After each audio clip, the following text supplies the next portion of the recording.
ever since I've been using Claude Code recently, I've been seriously thinking about completely dropping Figma prototypes.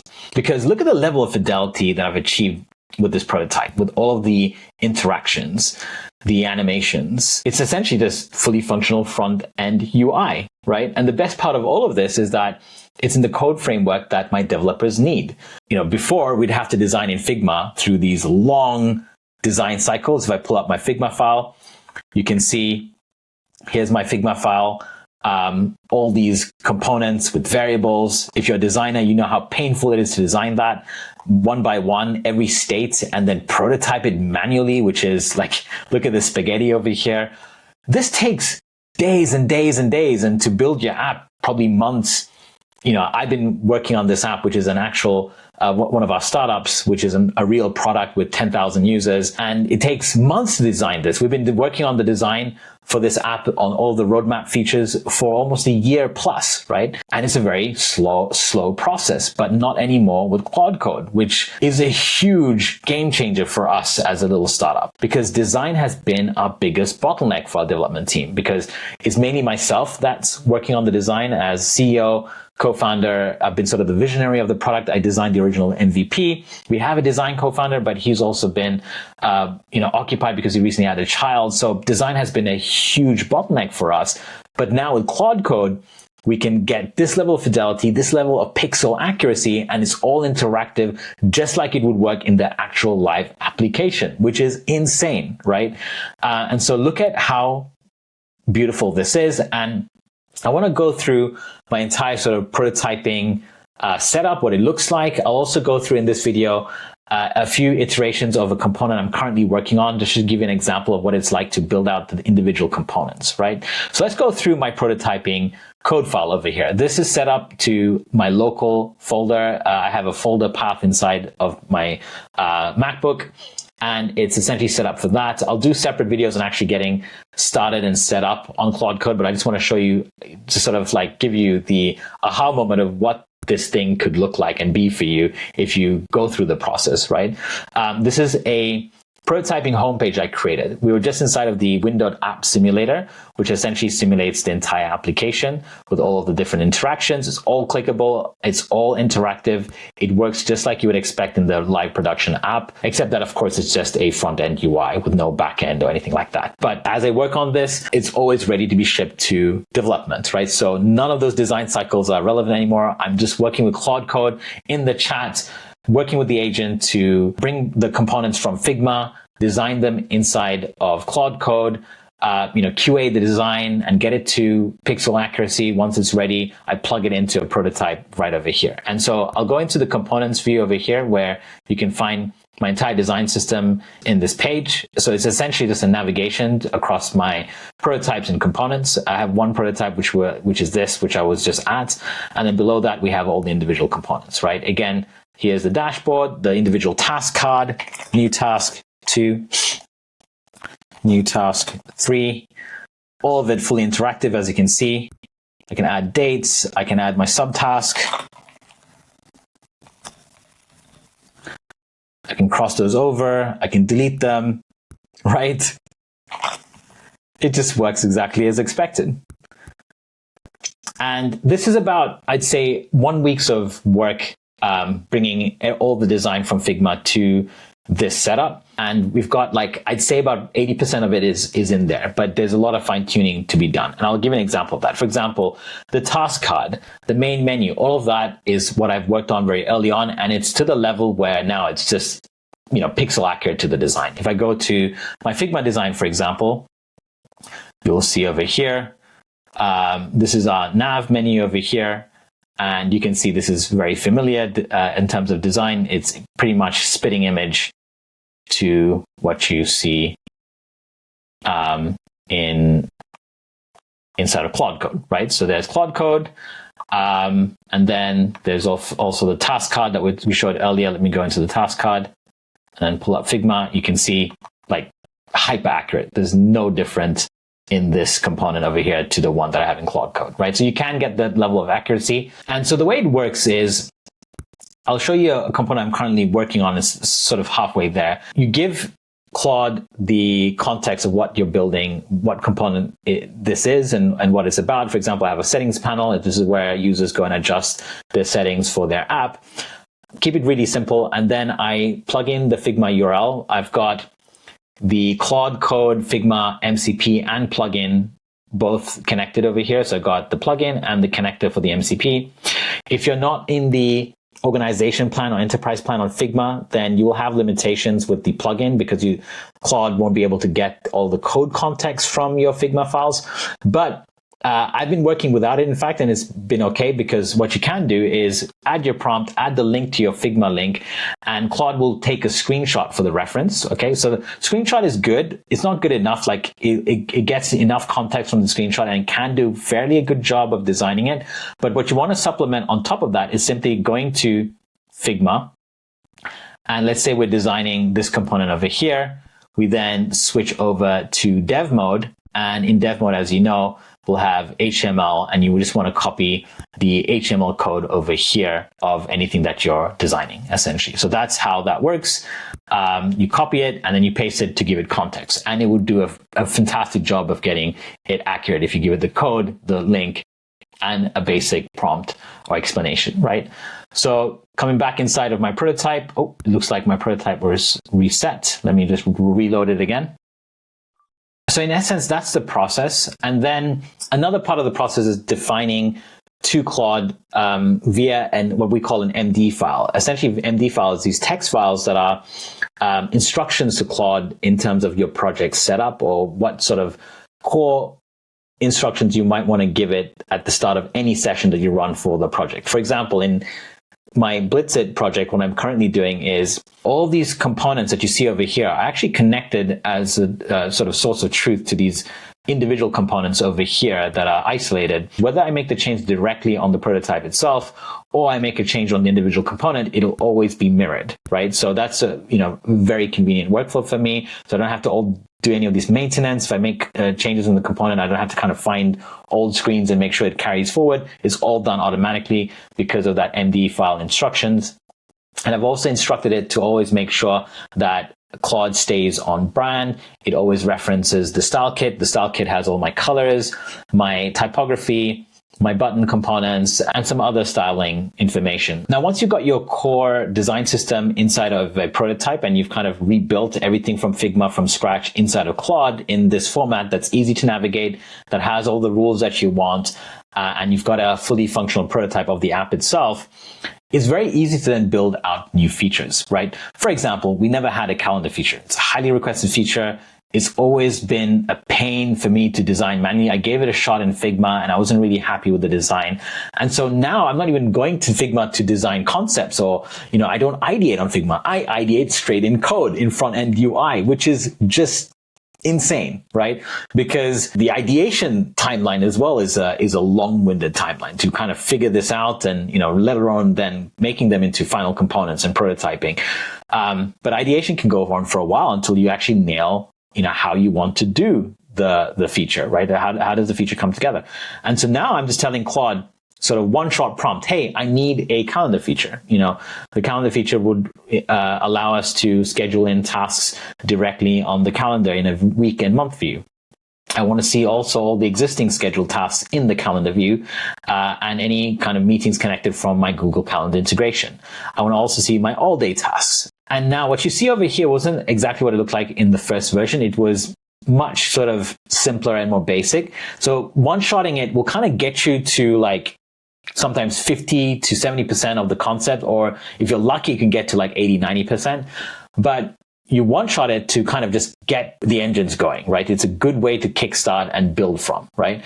And so you one-shot prompt the feature, build it out, and then from there, you're just working with the agent through natural language, making adjustments, making tweaks, and so there's a lot of things that I added over here, in terms of spacing, height, of like spreading the entire calendar across this entire windowed kind of experience. The tabs of switching between month and week was in a different position before, and the way we actually switched between them was done like, we had these sort of chevrons on either side of the whole top fold of the calendar. So there's a lot of different sort of approaches it had initially, which then I went and fine-tuned in terms of both UX and design, right? And this is what got me to this level where I'm really happy with it. And this is ready to be shipped and sent over to our development team, so it's just incredible, right? We just live in extremely weird times. Now, for the remaining of this video, what I'd actually like to go through is sort of what it looks like to iterate on a component, right? We have this date picker. If you look at our live application, this is what our actual application looks like. This is what our date picker looks like today. You schedule a task and it comes in like a little pop-up, and then you pick a date, and then you choose whether you want it to be recurring or you choose a specific time. The UX is okay, but it can be much better. And so the opportunity you have here is amazing, because not only can you migrate your components, but then you can iterate on those same components, and then it'll just be, kind of synced globally across, your prototypes, right? Which is, sorry, I just can't get over it. This is incredible. And so one of the biggest feature requests we've had is our users want to sort of separate due date and due date. So instead of having sort of the calendar view as the initial starting point to pick a date and then go into the kind of settings of that date and whether you want it recurring and whatnot, we've completely flipped the experience and have both due date and add deadline in the same view. So you can do both, because you might want to have a date that you want to start the task and a date that you want to finish it by, right? And this is what sort of this whole session that I've been doing so far has got me to. You can see it's quite a long session of lots of prompts, just asking it to adjust things as we went along. So let's continue off where I'm from. I'm going to do a couple of iterations and it'll end there. One of the things that we did with this component is that I asked you to keep the due date and add deadline in the same view. And the way it's done that, it has this little interaction where you have due date, pick a date, and then add deadline has a little bit of a different approach to how you do it, which I'm not too happy with. I'd much rather have it kind of mirror the exact same styling as the pick due date, right? So I'm going to ask Claude to do that. And I like to use the mic option just to be, you can speak faster than you type, right? So make sure that the add deadline UI pattern is similar to the due date add pick date pattern with the button styling and the default state. Okay, so that should more or less get me there. So I want to fine tune some of this. Add date UI pattern is similar to the due date specifically. Due date pick date pattern with the button styling and the default state. Let's give that a go. Let's see what it does.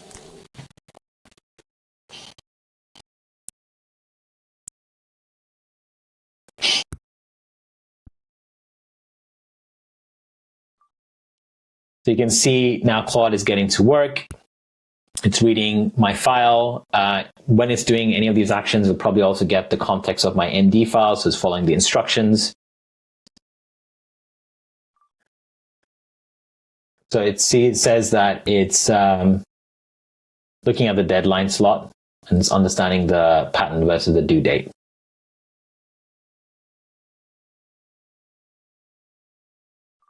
Okay, Claude says it's identified the issue, and it's spot on. It's exactly what we said. It has an icon and label with the pick date button approach, and the deadline just sort of has a full stretch. And there you go. It just made the change for me, right? So as we're talking, now we have the pick date and we have both. Now that I see that, it kind of looks a bit awkward in that you have both that looks kind of very symmetrical. So I kind of understand why it did that initially, but it just seems strange to have completely two separate ways of doing this kind of the same thing, which is picking a date and then, setting it up. So let's see if we can work on this to fine tune it a bit more. Okay, now that it's done, let's see how this comes together. So there's the deadline. There's the date.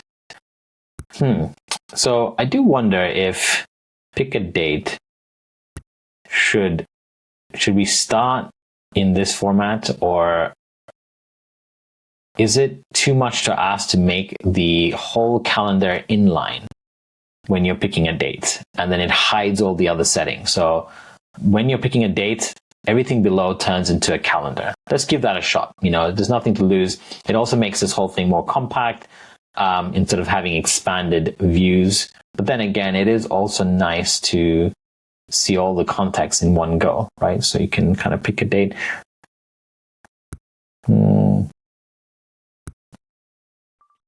Because we literally have nothing to lose, I'm going to go ahead and try to see if we can try the nesting approach. I do like the windowed approach of having sort of the extra popover for the date selection, but I can't help but think what it would be like when it's nested. So let's try this out. Make the calendar selection nested inside the original popover. So the calendar selection for due date will be underneath due date, and for deadline underneath deadline.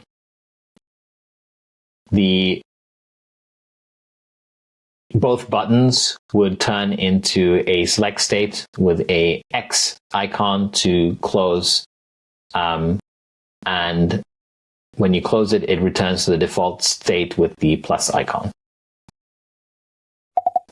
Let's give this a shot. Make the calendar nested inside of the original post, so the calendar for the due dates, I just make this clear. Due date will be underneath the due date section.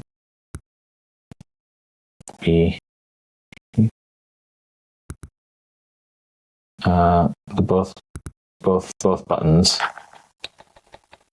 There we go. So created the prompt. Let's send that in and let's see what we get. All right, so I fast forward about 15 minutes across a few iterations through prompting. That's landed me to where it is now, which it still needs a bit of work, but at least I've solved some of those core issues that I was concerned about earlier. So, for example, we've made the pick a date consistent between due date and deadline. So the same UI pattern. As I click this, it expands the calendar, and we wanted it inline, which it has done, right? And the cool thing about that is that to maintain a reasonable vertical space or vertical height, we only show one calendar view at a time. So if I'm picking the date for due date, it only shows that, and deadline, it only shows that. Once I pick a date for due date, I've also nested the repeat options inside of a dropdown. It was a list before, and essentially you just pick what you want and it would follow that, or custom would give you the different options for custom. And then if I pick the date over here, this is as long as it gets. I think it can optimize a bit more to make sure taking too much heights, because in the experience, because this is a pop-up or a popover, depending on how we make it available when they select the date. So a little bit of improvements here on the height. I'll have to explore how we kind of pack in some of this design. But overall, it's there, right? Like we've managed to make those interactions is way better than the current solution that we have. If we go back to my live app, this is what Blitzer looks like today. You pick a date on a separate screen, you hit next, and then you pick your settings for it.